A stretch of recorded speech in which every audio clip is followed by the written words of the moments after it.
noite. Abram todos comigo o Santo Livro, no Evangelho segundo o relato de Mateus, capítulo 24. Mateus, capítulo 24.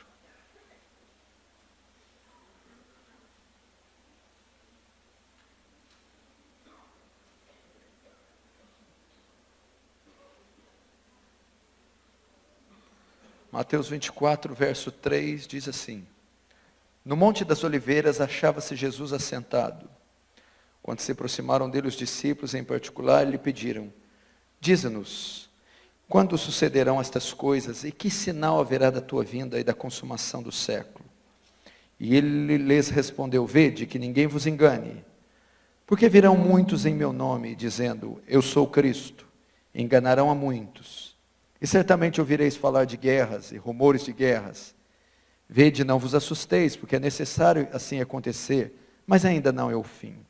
Porquanto se levantará nação contra nação, reino contra reino, e haverá fomes e terremotos em vários lugares. Porém, tudo isto é o princípio das dores. Então sereis atribulados, e os matarão. Sereis odiados de todas as nações por causa do meu nome. Nesse tempo muitos hão de escandalizar, trair e odiar-se uns aos outros. Levantar-se-ão muitos falsos profetas, enganarão a muitos. E por se multiplicar a iniquidade, o amor se esfriará de quase todos. Aquele, porém, que perseverar até o fim, esse será salvo, e será pregado este evangelho do reino por todo o mundo, para testemunho de todas as nações. Então virá o fim. Deixa aberto aí, não feche, feche apenas os olhos. Pai Santo, diante do Senhor nos colocamos essa noite.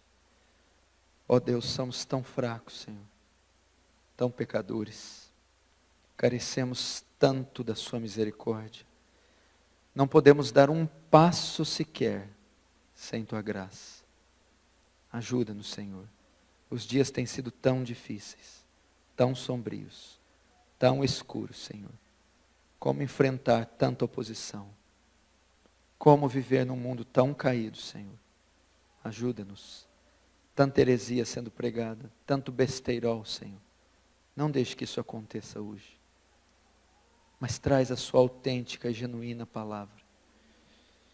E apacenta essas ovelhas, Senhor. Ó Deus, despeja da sua graça aqui, gloriosa e abundante, sobre toda a extensão desse salão. Faz teu reino avançar, Senhor. Receba a glória para si, e nos conforme a imagem do seu Filho, em nome de Jesus. Amém. Podeis assentar.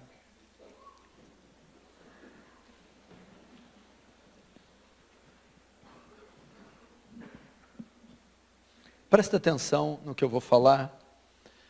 Quero agradecer mais uma vez pela honra e o privilégio de estar aqui, podendo compartilhar com vocês da Santa Palavra, podendo cooperar com a Igreja Presbiteriana de Pinheiros e com vocês que estão aqui de diversas partes aqui de São Paulo e muitos de outras denominações.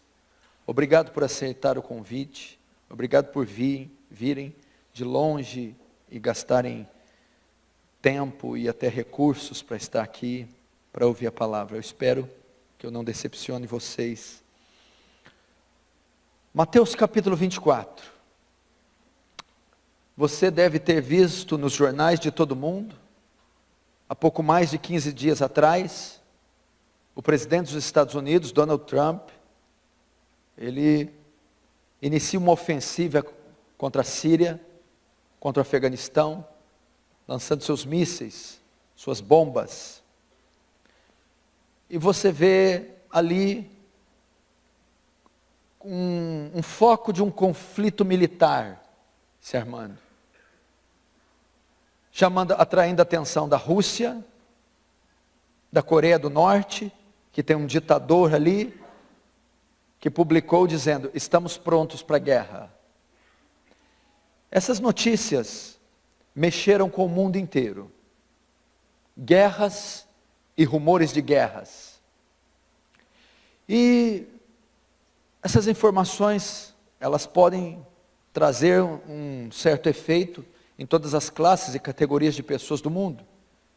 Pessoas têm medo de guerra, medo de conflitos armados, campanhas militares, sobretudo quando esses conflitos envolvem superpotências, potências mundiais como Estados Unidos, Rússia, ex-União Soviética, são os maiores poderes bélicos do mundo, e a própria Coreia, que é dotada também de conteúdo nuclear.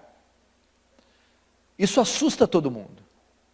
Mas há um povo em especial que essas notícias soam com algo diferente. A igreja, os crentes. Para eles isso podem ser sinais de acontecimentos já previstos na Bíblia. E tudo isso traz para o povo de Deus, quer qual linha teológica professe, ou até qual linha escatológica professe, traz a lume, traz aos corações dos crentes, que o fim dos tempos se aproxima. Que a volta de Jesus está próxima. E realmente, nós, quando abrimos Mateus capítulo 24, ele é um sermão escatológico, ele é um sermão profético, ele é um sermão da vigilância. E a profecia bíblica, que está aqui, e ela tem como intuito de prever o futuro, ela vai citar acontecimentos que ainda ocorrerão no futuro. E a profecia bíblica, quando ela nos é trazida, ela tem um propósito. Quando nós vemos todas essas notícias, e esses sinais geológicos, políticos, econômicos, religiosos, culturais, quando nós vemos todos esses sinais, e eles apontam para a profecia, para o cumprimento profético, por que isso ocorre? Será que a profecia foi nos dada apenas para matarmos a nossa curiosidade? Tem gente que adora estudar escatologia, ver vídeos sobre escatologia, filmes sobre escatologia, deixados para trás, Tim LaHaye. Para quê? A profecia não foi feita para isso.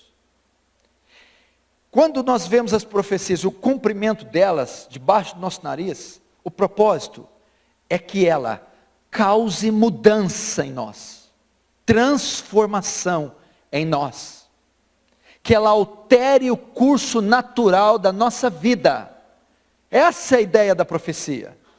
Prevenir a igreja, o povo de Deus, prepará-los para o fim, e aqueles que não estão preparados, nem salvos, buscarem isso. Então, pelos acontecimentos mundiais, em todas as áreas da sociedade, elas apontam para algo: Jesus está voltando. Estamos no tempo do fim, e eu posso afirmar isso de maneira inequívoca, sem errar. Nós somos a geração mais próxima do fim, por um simples fato: nós somos a última geração, a última que pisa neste chão. Então, se tem alguma que foi próxima do fim, mais próxima, essa geração é nossa. E é saudável a igreja de Cristo esperar pela volta de Jesus, querer a volta de Jesus, se preparar para a volta de Jesus. Todas as gerações antes da nossa se prepararam, esperaram pela volta de Jesus, e não pode ser diferente conosco. Todavia, eu acredito que nenhuma outra geração esteve tão próxima da volta como a nossa. Teve tanta tecnologia e tantos sinais acontecendo ao mesmo tempo, e em escala muito maior do que a nossa. Nós temos que nos preparar. Eu creio que Jesus está voltando. Creio que estamos vivendo o tempo do fim. Creio que estamos na metade da última semana de Daniel. Creio que tudo está apontando para o retorno triunfal de Cristo. Agora, por que se pregar isso? Isso já vai acontecer, eu não posso mudar a profecia. Por que se prega isso? Qual é o papel da igreja nisso? Como a igreja está situada diante disso? O interessante é notar que nós vemos uma igreja apática, abatida, inerte, morta diante dos sinais. Jesus disse que quando ele viesse, o povo estaria como nos dias de Noé. Tinha um louco lá pregando que haveria um dilúvio, um juízo, construindo uma arca gigante, dizendo que só haveria salvação lá dentro da arca. E a Bíblia diz que o povo comia, bebia, casava-se e dava-se em casamento, comprava e vendia. Uma indiferença tomaria o povo próximo à volta de Jesus. As pessoas estariam interessadas no hedonismo, na satisfação pessoal, na procura pelo prazer. As pessoas não iriam estar se importando com o eterno, senão com o terreno, com a vida vindoura, senão com a vida presente. Esse é o grande problema. Para que se pregar sobre escatologia? Não podemos mudar o curso da história. Para que falar sobre a volta de Jesus? Ninguém pode impedir ele de voltar. Para que ensinar textos aos quais não temos capacidade alguma de invertê-los, a sua ordem? Para quê? Para nós despertarmos do sono. Amós diz: prepara-te, ó Israel, para encontrar com teu Deus. Para nos prepararmos como uma noiva ataviada, adornada, pura, sem mancha, para o seu noivo. E será que nós estamos assim? Que sinais o Senhor pode dar da vinda? Vamos ver. Os discípulos estão com ele no Monte das Oliveiras e perguntam a ele: mestre, quando será isso? Que sinais o Senhor nos dá da sua vinda? Jesus podia ter dado uma resposta simples: olha, daqui 2 anos, depois do almoço, tal hora, ali naquele lugar, pode me esperar, eu voltarei. Não é assim que ele responde. Ele começa a fazer um sermão bem complexo, bem profundo, que envolve tanto profecias do primeiro século da era cristã, até o ano 70, como os últimos dias. E ele vai começar dando sinais. Ele não disse a hora exata, ele não disse o dia exato, ele não disse a maneira exata, específica, mas ele deu sinais. Sinais aos quais, hora que olhássemos e atentássemos, indicariam que ele estaria vindo. E quando falamos a vinda de Jesus, a volta de Jesus, nós não podemos entender que ele está dizendo só que ele vai dar um passeio aqui. Quando ele dá sinais do fim dos tempos. Essa era terminará. Quando fala fim, fala do juízo dele sobre as nações, da destruição desse mundo. Quando fala fim, fala do arrebatamento da igreja. Quando fala fim, fala do julgamento da besta, do falso profeta e dos que adoraram a marca. Quando fala a volta de Jesus, fala o fim dessa era, desse tempo. Essa era terminará. Os poderosos e as nações serão julgadas. Essa esfera existencial acabará. A igreja de Cristo sairá desse local. Deus enviará juízos sucessivos sobre a terra. Isso é a volta. Quando fala volta, fala de todos esses acontecimentos. E eles sucederão. Então, Jesus disse que um dia ia haver o fim.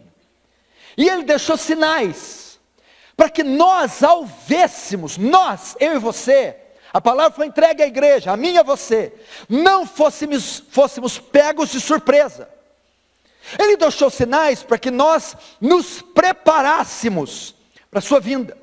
Ele mesmo diz que quando o Filho do Homem vier, ele quer nos encontrar vigilantes, esperando por ele, atentos, preparados para esses dias. Que dias são? Como serão esses dias?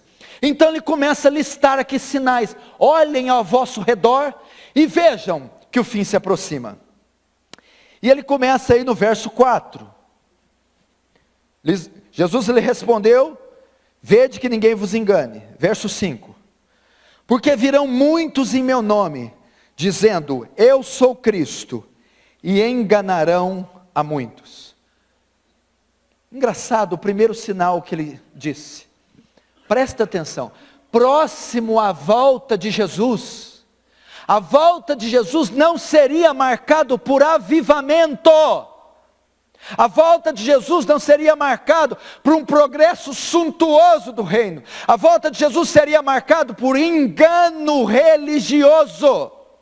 Uma explosão de falsos profetas, falsos milagres, falsos sinais, falso evangelho, falsa pregação, falsa igreja, falsos apóstolos, falsa conversão, falso batismo, precederia a sua volta. E o que você está vendo? Só ligar a TV no sábado de manhã.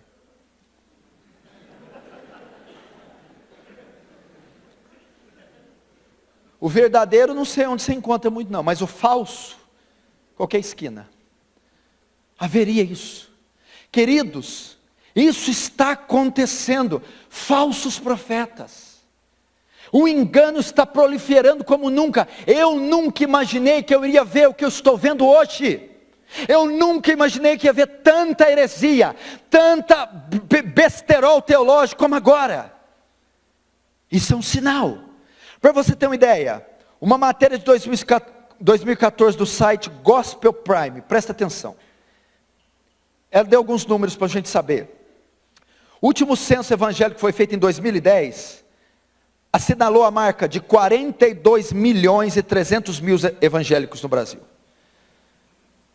Quase 50 milhões de evangélicos hoje na nação brasileira. O jornal Correio Brasiliense estima que foram abertas, no ano de 2013, 14 mil igrejas evangélicas. A média foi de 12 igrejas novas a cada dia no país. A cada dia se abre 12 igrejas novas. Desse total de 14 mil igrejas, apenas 4.400 possuíam CNPJ. Foram 9.600 igrejas abertas irregularmente em 2013. Existem hoje 4.500 cantores e bandas evangélicas em atuação. 600 rádios evangélicas registradas em país, fora as inúmeras piratas. 157 gravadoras produzindo material evangélico. 150 editoras evangélicas. 3.000 novos títulos de livros lançados todos os anos. As igrejas evangélicas arrecadavam em 2014 a quantia de 60 milhões de reais por dia. E anualmente o total de 21 bilhões e 500 milhões de reais, segundo dados da Receita Federal. É uma máquina de movimentar dinheiro. Reportagem da revista Isto É. Surgiu, segundo os dados do censo 2010, do IBGE, uma nova categoria de evangélicos. Evangélicos não praticantes, ou os desigrejados. Eles são mais de 4 milhões de pessoas. A projeção é que em 2020 os evangélicos sejam mais da metade da população brasileira, segundo dados do CEPAL. Veja que explosão! Agora me fale, o quanto disso é bíblico? O quanto disso é veraz? É verdadeiro? O que você está vendo florescer na nação brasileira é o engano e heresia. Cuidado, o próprio Jesus disse, se ouvir que o Cristo está ali, não saia. Se ouvir que ele está acolá, não ireis até lá, porque surgirão muitos falsos cristos, fazendo tão grandes sinais, que se fora possível, enganariam até os eleitos. Cuidado com isso. Você que é crente de cabecinha voada, como Paulo disse aos Efésios, não sejais como meninos inconstantes, levados ao redor de todo vento de doutrina. Os crentes brasileiros são meninos. Menino fala ali de sem malícia, sem discernimento, e são levados por todos os lados, pelas novidades do mercado da fé, e facilmente enganado pelos lobos. É isso que nós estamos vendo. Esta profecia está se cumprindo cabalmente. Apocalipse capítulo 3 diz, e vi uma besta que surgiu da terra, e ela tinha 2 chifres, e pele de cordeiro, mas falava como dragão, de maneira que até fogo do céu fazia descer. O que é isso? Veja só, ela tinha pele de ovelhas, mas a Bíblia diz que falava como dragão. Tinha pele de ovelha significa o quê? Essa besta parecia-se cristã, fazia sinais e prodígios, mas não é pelo sinal que você conhece, não é pelo milagre, é quando falava como dragão, tinha postura de crente, sinais, prodígio, maravilha, milagre, mas a doutrina, quando pregava, heresia. E isso está acontecendo. Segundo sinal, verso 6, e certamente ouvireis falar de guerras e rumores de guerras. Dos 162 países estudados pelo IP, Institute for Economics and Peace, apenas 11 não estão envolvidos em nenhum tipo de guerra. De 162 países estudados, 11 não estão envolvidos em guerra. A nossa geração, nosso tempo, é um tempo de conflitos. As fronteiras estão em guerras. Guerras civis, guerras frias, guerras santas, guerras religiosas, guerras por pedaço de terra, guerra envolvendo poder política. O Senhor disse que guerras e rumores de guerra marcariam a sua volta. Mísseis sendo lançados nos Estados Unidos, Rússia se armando, Coreia do Norte se armando, nuvens escuras pairam sobre as nações, e pode se estourar uma guerra de níveis sem precedentes. Quase 150 nações do mundo estão em guerra, sinais do fim. O que mais a Bíblia diz? Verso 6, guerras e rumores de guerras. Verso 7 é a mesma coisa, se levantará nação contra nação, reino contra reino, e haverá fomes. Fome marcaria. A Organização das Nações Unidas estimou que 870 milhões de pessoas no mundo passam fome. Você ouviu? Você sabe o que é isso? Quantos habitantes tem São Paulo e Grande São Paulo? Vamos colocar 30 milhões. É mais de 20 vezes a Grande São Paulo. 870 milhões de pessoas em todo o mundo passam fome. 2/3 da população mundial passam fome. E Jesus disse que a sua vinda seria marcada por fomes, pestes. O que é pestes? Epidemias, câncer. Temos quase mais de 10 mil espécies de cânceres que matam milhões todos os dias. AIDS, gripe aviária, gripe suína, zika vírus. O mundo ia ser assolado por uma onda de epidemias. Está acontecendo como nunca. O que mais? O verso 7 ainda. Fomes e terremotos. Preste atenção nesse dado. Em todo o século XIX, ocorreram 41 grandes terremotos, matando 350 mil em todo o século XIX. 41 grandes terremotos matando 350 mil pessoas. No século XX, até maio de 97, já havia ocorrido 96 grandes terremotos que provocaram a morte de mais de 2.150.000 pessoas. Note o que eu estou trazendo usando esses dados.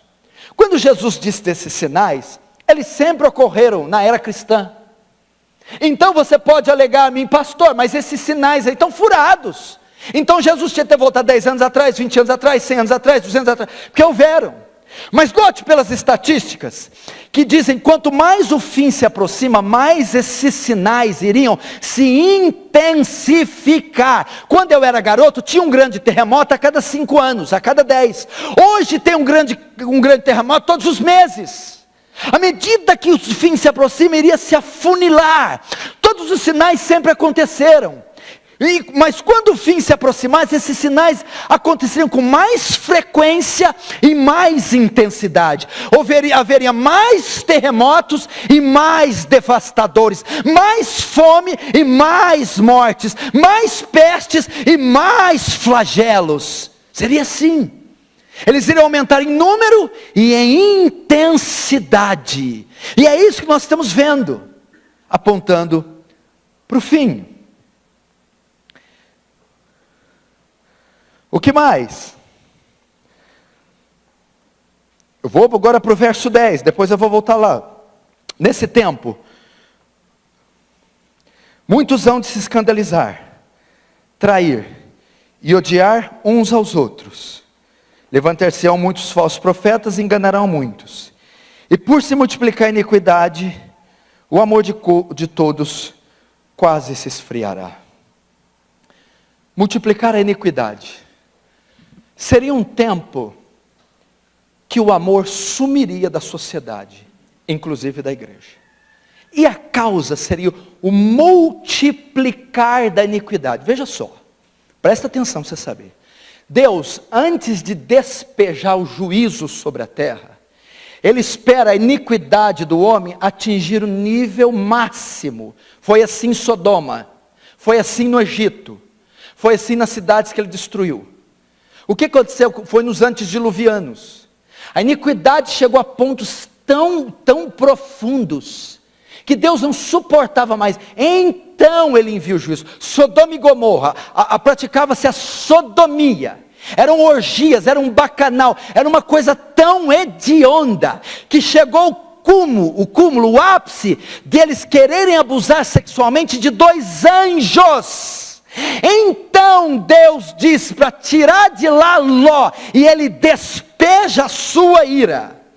O que acontece? Se o fim é marcado por despejar da ira, a ira só é despejada quando a iniquidade do homem atinge o seu máximo. Irmão, nós chegaremos a níveis de depravação que você não tem ideia. O homem se tornará uma besta, um animal. A iniquidade se multiplicará e ela atingirá o seu limite máximo. Deus entregará essa geração a iniquidade. Segundo a estimativa da ONU, no ano 2015, 150 milhões de meninas e 73% de meninos foram abusados sexualmente em todo o mundo. Só em 2015, 150 milhões de meninas e 73 milhões de meninos foram vítimas de pedofilia. Um colapso na sociedade. Estatísticas da Organização Mundial do Trabalho mostram que 1.800.000 crianças e adolescentes são abusados sexualmente no mundo a cada ano. No Brasil, as cifras mostram que 100 mil meninos e meninas são vítimas de exploração sexual. A iniquidade se alastrando. A Organização Mundial de Saúde revela que na América Latina, 1 em cada 4 grávidas decide abortar. No mundo inteiro, por ano, 56 milhões de crianças são abortadas. Maldade, iniquidade. Uma comissão ligada à presidência da República, da ex-presidenta, estava aprovando a cirurgia de mudança de genitália para menores de 18 anos, feita gratuitamente pelo SUS, sem autorização dos pais. Significa que se um homem, um menino de 14 anos, quiser tirar a genitália e virar uma mulher, ele pode se encaminhar ao SUS. A cirurgia será feita de mudança de sexo, sem que os pais tenham consentimento. Era o que eles estavam querendo apoiar. A iniquidade chegaria a níveis... Deus iria retirar um pouco da sua graça, porque quem refreia o mal é a graça comum. Por isso não temos Hitlers nascendo todo dia, e facínoras fazendo maldade, porque a graça de Deus refreia o mal do homem. Mas quando Ele decidir enviar o seu juízo, Ele retirará a sua mão e deixará o homem descontrolado. A iniquidade vai se multiplicar. Ela já está se multiplicando.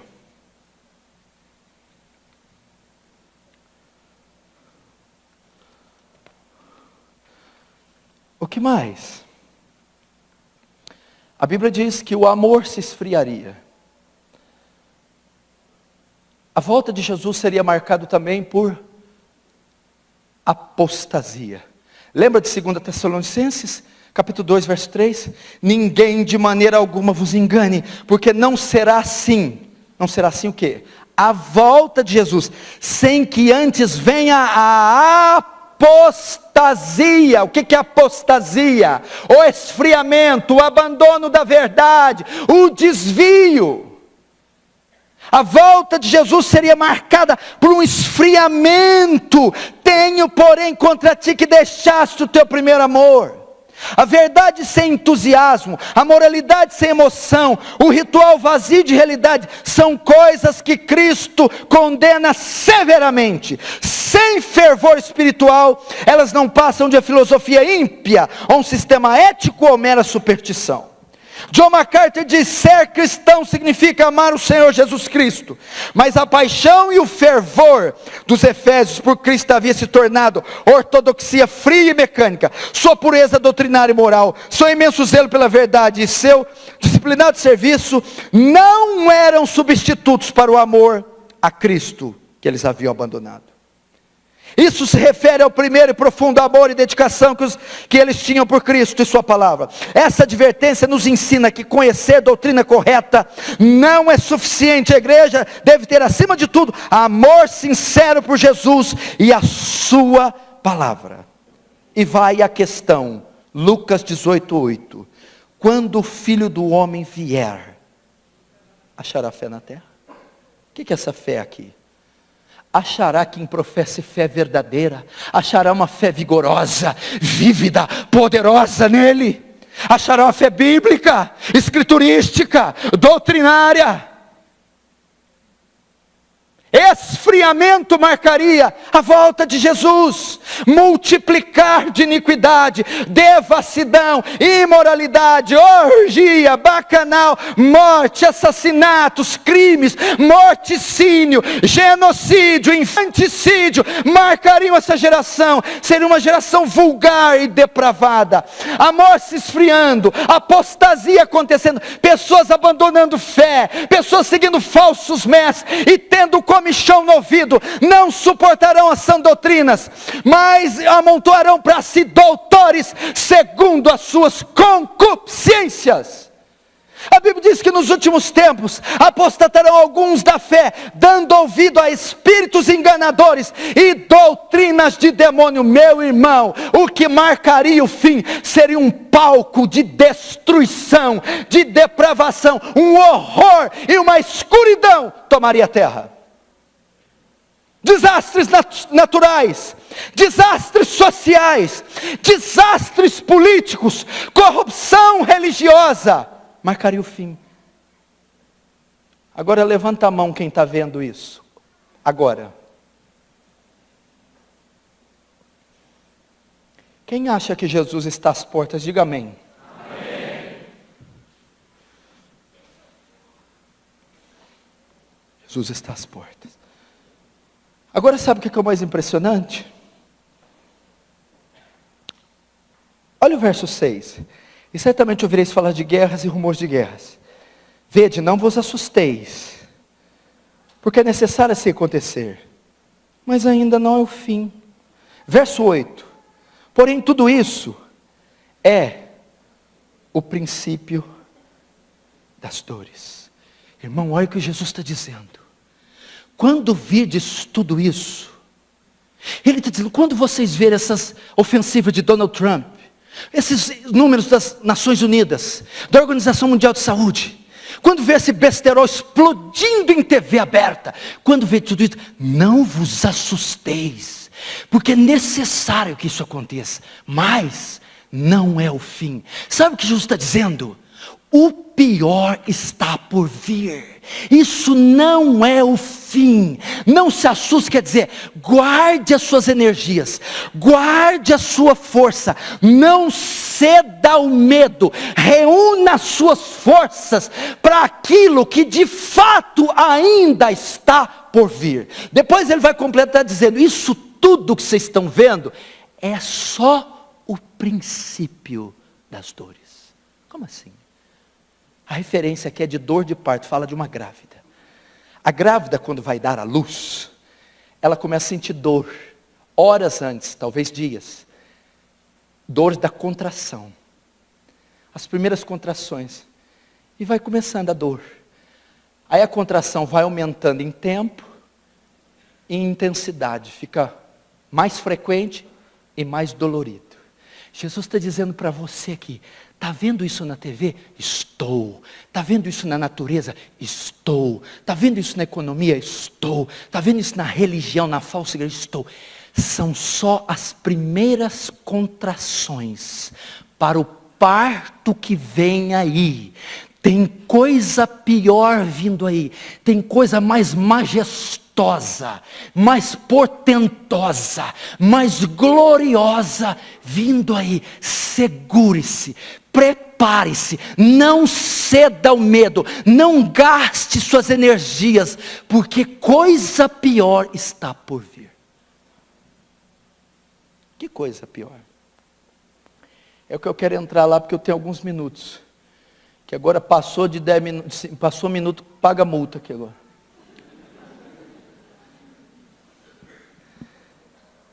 Que coisas são essas? Vamos ver aqui comigo. Verso 9. Então sereis atribulados e vos matarão. Serei odiados de todas as nações por causa do meu nome.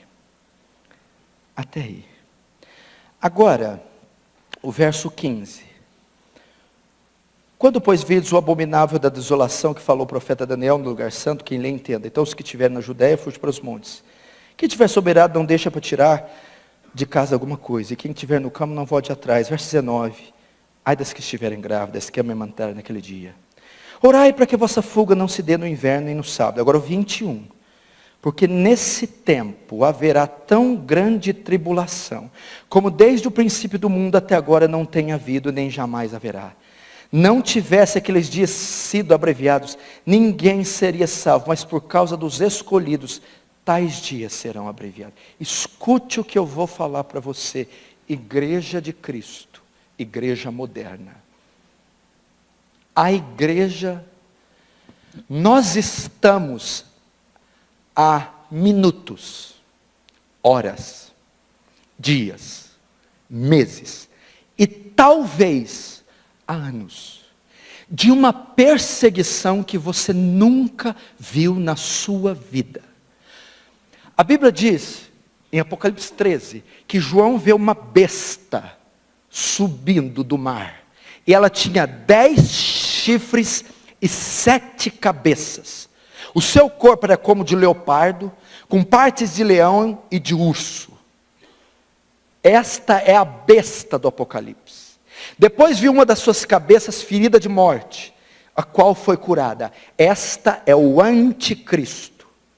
No verso 7 do 3 diz, e foi dada a besta que pelejasse contra os santos e os vencesse. Essa besta do 13 é interpretada por Daniel 7, que tem a mesma visão. Mas ele tem a visão de animais separados. João vê todos os animais juntos. Daniel vê um leopardo, um urso, um leão e um animal feroz com dentes de ferro. Ele está vendo ali o império babilônico, medo-persa, grego-macedônio e o império romano. São bestas. Cada uma dessas bestas tiveram um líder. Nabucodonosor, Alexandre o Grande, César, Nero, a figura do anticristo. A besta que está ali é o sistema sistema político, é o sistema militar, o sistema cultural, junto com a besta da terra, o sistema religioso.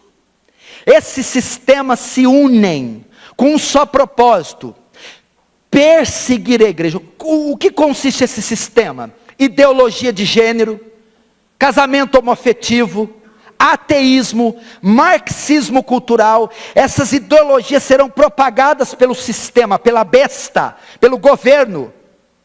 E ele terá um líder para guiá-los, o anticristo.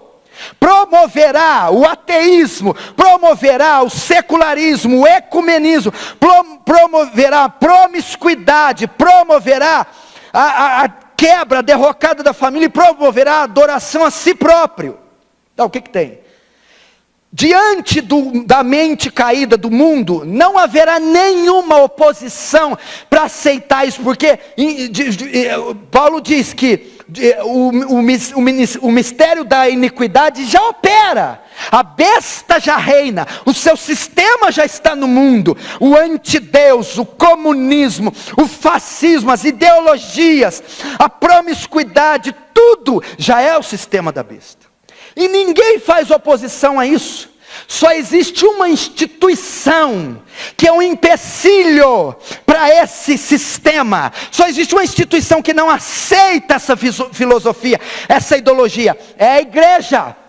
Sou eu e você. Então, o anticristo, durante as eras, com o seu sistema, a função dele foi perseguir, esmagar os seus oponentes, perseguir a igreja, hostilizar, torturar, martirizar, matar a igreja.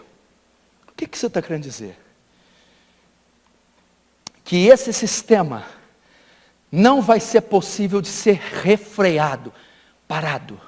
Vão se eleger candidatos assim. Essas leis serão aprovadas sim. E a igreja estará aqui neste período, e ela será perseguida, processada, despojada dos seus cargos, perda de emprego, bullying, chacota, perseguição acadêmica, escolar, até a prisão, o processo e o martírio. A igreja vai passar por perseguição, já está passando. Porque o cerco está se fechando. Essas ideologias ganharão mais terreno, mais corpo. E a igreja estará aqui. E ela será brutalmente hostilizada. Mas tem mais ainda. O arrebatamento não se dá antes da grande tribulação. O arrebatamento da igreja se dá no final da grande tribulação. A igreja passa pela grande tribulação. Primeiro, está escrito, quando vides o abominável da desolação, fala da ascensão do anticristo. Fujam, corram, porque virá. Para quem foi escrito isso aqui? Para ímpio? Estou falando para o povo de Deus. Eles verão isso. E virá tão grande tribulação sobre quem eles? Não, mas Deus não envia juízo sobre a igreja. Querido, tribulação não é juízo. A palavra tribulação é teste, prova, provação. Deus não tem por que provar o ímpio, testar o ímpio. Tribulação é para a igreja. Apocalipse 3 diz, deu à besta poder para perseguir os santos e vencê-los. Ué, que santos são esses? A igreja. A primeira metade da semana de Daniel é a semana da igreja. Depois da ascensão de Cristo, o triunfo da igreja, o avanço do reino, a pregação do evangelho. A última metade da última semana é o período do anticristo. Apocalipse 13 fala do quê? Qual que é o tema principal do 13? A marca da besta? Não. O anticristo? Não. A besta? Não. Mas qual que é o tema principal do 13? A besta, o falso profeta, o dragão, o anticristo, o sistema e o seu chefe anticristo tem uma função: perseguir os santos, matar os santos, torturar os santos. Você quer ver o retrato disso? O Império Romano, na época do primeiro século da igreja. A besta, o Império Romano. O anticristo, Nero. E a igreja? Comida por leões, morta, queimada com cera nos jardins de Nero. O que aconteceu naquela época? Eles eram despojados do seu cargo público, desapossados das suas casas, perdiam emprego, eram presos, torturados, passavam fome, saíam da escola e eram mortos. A figura era de Nero, o anticristo. Roma, o sistema. Querido, vai chegar um tempo que nós voltaremos à igreja subterrânea. A igreja institucionalizada não existirá mais. Bíblias serão queimadas, templos serão invadidos, destruídos, ocupados. Então a igreja se refugiará. A marca da vez comprar ou vender, comer ou beber, não tem nada a ver com chip. É ideologia. Quem aceitar o sistema ímpio, imoral, ateu, ecumênico do anticristo, tem livre acesso à sociedade. Quem não aceitar o sistema dele, a adoração dele, será privado de cargos, de trabalho, emprego. Então terá dificuldade de comprar, de comer, de vender. Queridos, outro protótipo do anticristo desse tempo. O nazismo, Segunda Guerra Mundial. O terceiro Reich, a besta. Adolf Hitler, o anticristo. Os judeus, a igreja. O que é que Hitler fez? Uma perseguição fulminante sobre os judeus. Eles eram levados para o campo de concentração de Auschwitz. Eram separados, a mãe das filhas, o marido da esposa, filhos e criancinhas em um vagão para um campo de concentração, mulheres em outro vagão de trem para outros campos, e homens em outro vagão para outros. Ninguém se via mais. Eram condenados a trabalho forçado, exaustivo até a morte. Outros executados em cama de gás, uma perseguição ferrenha, eram expulsos das suas casas, perdiam seus empregos, iam para guetos ou iam para os campos de concentração. O anticristo promoverá uma perseguição que fará com que Adolf Hitler seja uma criança. Perderemos cargos, empregos, seremos perseguidos até o martírio. Está aqui, capítulo 24, virá uma tão grande tribulação quando veio, nunca veio. E ela é para a igreja. Não vem com esse negócio, eu vou na segunda leva, eu vou na repescagem. Isso é mentira. Sabe que só crente carnal que fala isso. Se você não vai na primeira, você não vai em nenhuma, meu chapa. Não está preparado para ir agora? Isso é conversa, isso é engodo, engano. Agora deixa eu dizer, para eu finalizar. Eu tenho 10 minutos, eu finalizo.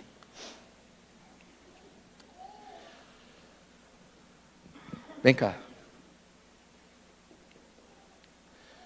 Não deveria você estar preparado para esse dia? Teve um pregador que foi pregar em nossa igreja, um americano, acho que você deve conhecer ele. Ele começou a falar de escatologia comigo, quando eu fui levar ele para o aeroporto. Escatologia. Os filhos todos deles fazem artes marciais. Krav Maga, Jiu-Jitsu. Sabem atirar, porque no país é permitido a posse de arma. Inclusive a esposa. Todos são versados nas escrituras em oração. Ele me disse assim, daqui 10 anos, você vai estar preso. Eu vou estar preso.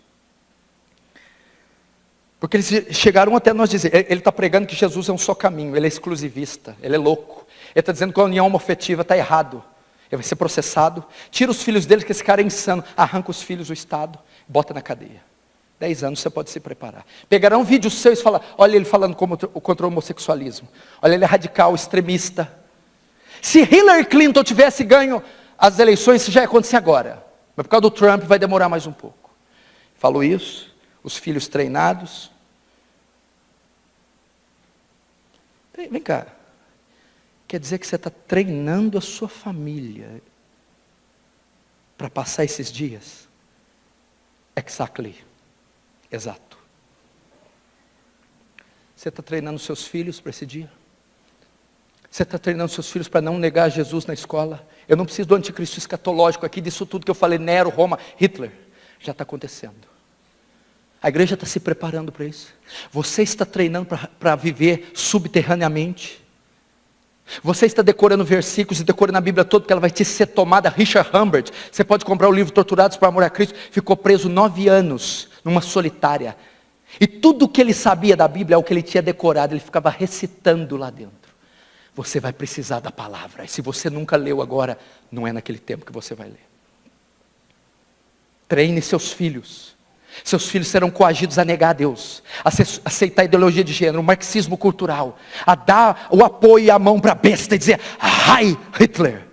Treine as suas esposas, você pode ficar separado dela, você pode nunca mais vê-la. Você viu o filme Gladiador?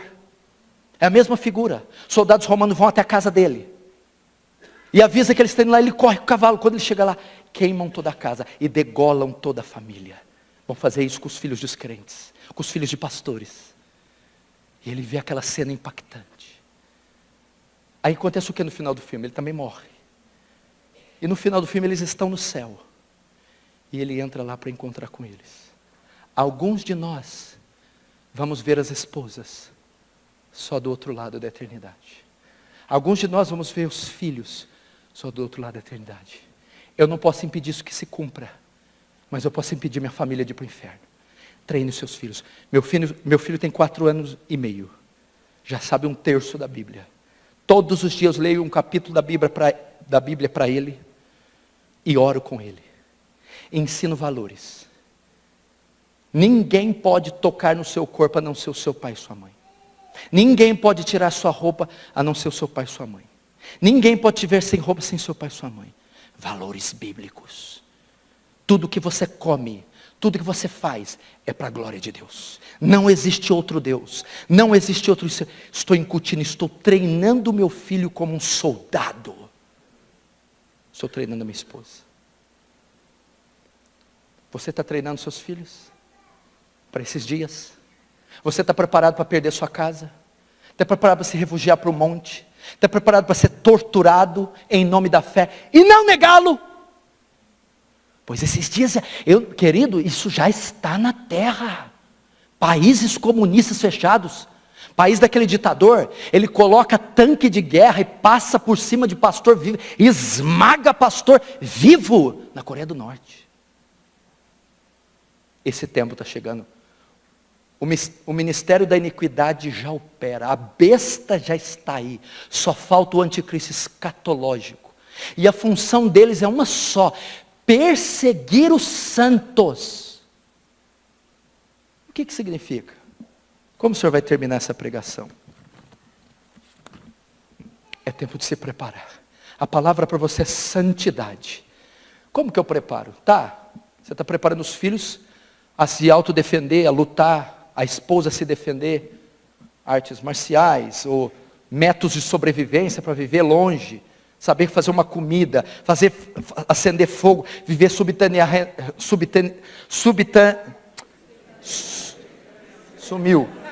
subterraneamente.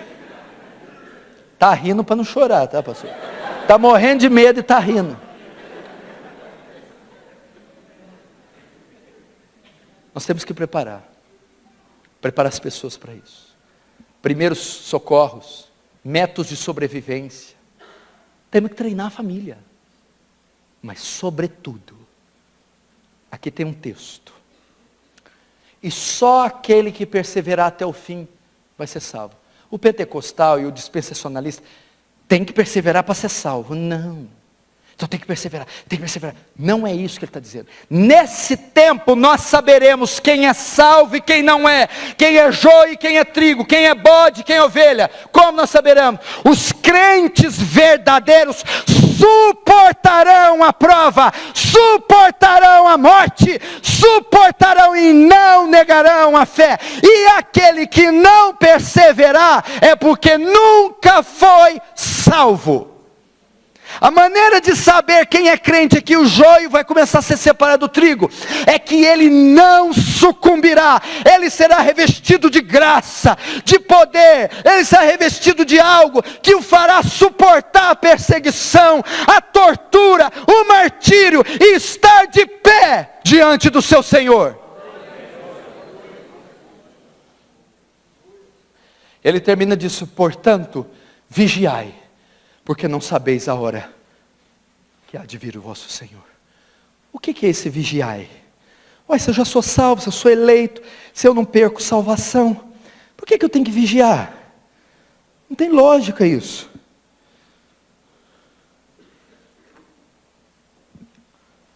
Está vendo os sinais? Você é salvo? Não. Então é hora de buscar isso. É hora de confirmar a sua eleição. É hora de ter certeza da tua salvação. É hora de se assegurar que você está com Cristo. Irmãos, eu não consigo expressar aqui, eu estou cansado da viagem, eu estou fraco, eu estive meio doente esses dias.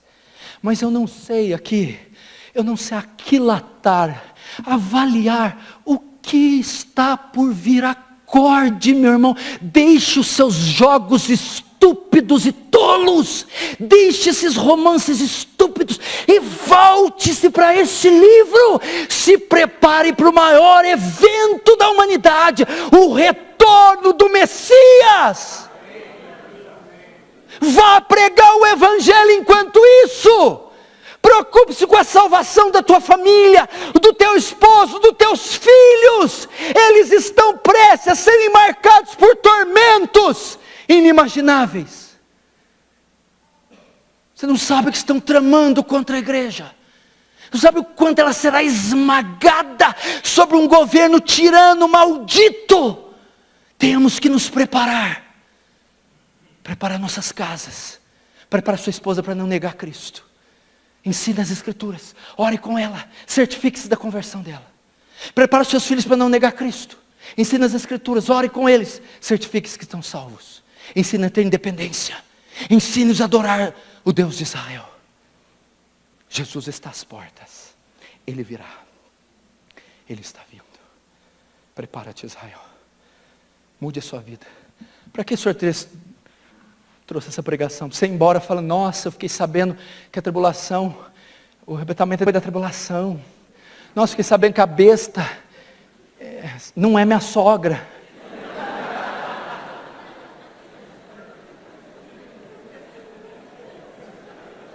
Graças a Deus que não é ela, que ela seria pior que a bestona da Bíblia mesmo.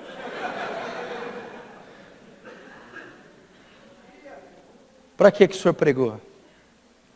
Você vai sair daqui hoje. Mudança tem que ocorrer na tua vida. Mudança. Não é melhorazinha, não. Mudança. Transformação. Isso tem que afetar a história da sua vida, o rumo, o curso, seus planos, seus projetos. Tem que ser alterados pela profecia bíblica. O que está para ser marcado é a sua eternidade. Maranata. Ora vem, Senhor Jesus. Fecha os olhos. Curva a cabeça. Se você está em família, pegue na mão, abraça o familiar seu. Se você está só, ore por eles. Fala, Senhor, será que eu estou preparado para a sua vinda? Será que eu estou preparado para ser torturado? Perder minha casa, meus bens, meu emprego, passar fome, viver refugiado? Será que eu estou preparado para ser morto, martirizado e não negar o Senhor? Deus, prepara-se para esses tempos. Estão aí os terremotos, guerras, rumores de guerras. Minha irmã, lembre dos seus filhos. Lembre dos seus filhos. Eles estão prontos. Onde eles estão agora? Ore pelos seus filhos. Eles suportarão. Eles herdarão a vida eterna. Pais, orem pelos seus filhos. Esposas, orem pelos maridos. Maridos, orem pelas esposas. Deus, não estamos em nenhum parque de diversões. Oh, Senhor. E por fim, ore por você mesmo. Fala, Senhor, eu preciso, dá-me um novo coração. Salva-me, converta-me, Senhor. Transforma a minha vida, Senhor. Ore, meu irmão. Talvez será o seu último culto, sua última noite. Ore. Se aqueles dias não fosse abreviado, nenhum se salvaria. Confirma a minha eleição, Senhor. Ore, meu irmão. Derrame suas lágrimas. Derrame suas orações. Prepara-me, Senhor. Prepara-nos, Senhor.